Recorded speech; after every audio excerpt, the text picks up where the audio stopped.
আপনি যে কোম্পানিটা দেখেন সেই কোম্পানির মালিক আমি না, আমি কর্মচারী রাকিব মালিক। সে যে এত বড় লোক ভাবে সেটা কাউকে জানাতে চায় না। এটা তুমি কি করছো পিউ? তুমি জানো এটার দাম কত? ওর খালা অস্ট্রেলিয়া থেকে এটা পাঠিয়েছে, 1 লাখ টাকা দাম। হ্যাঁ বৌমা বাচ্চা মেয়ে, ওকে এত কিছু বোঝে? নানু ভাই আসো তুমি আমার কাছে। পিউ, নাদিয়া, নাদিয়া, বলো, শুনতেছি। তুমি কি কোনো কারণে রাগ করছো? তো রাগ করবো না তো কি করবো?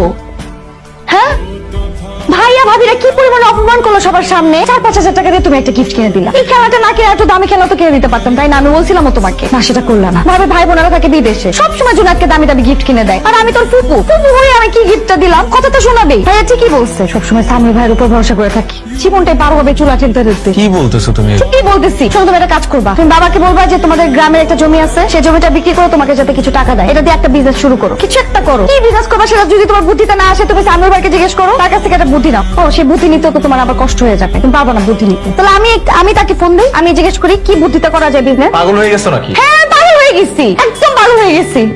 আমার আর মানুষের কথা শুনতে ভালো লাগে না। যখন প্রেম করতে তখন কত কথা শোনাইছো আমাকে, যে নাদিয়া তোমাকে আমি কোনোদিন কোনো কষ্ট ফিল করতে দিব না, আমার দ্বারা তুমি সবসময় ভালো থাকবা, সবসময় আমি তোমাকে সুখে রাখবো। এই আমার সুখ, খুব সুখে সংসার করতেছি আমি। ও লাগে না আমার এগুলার।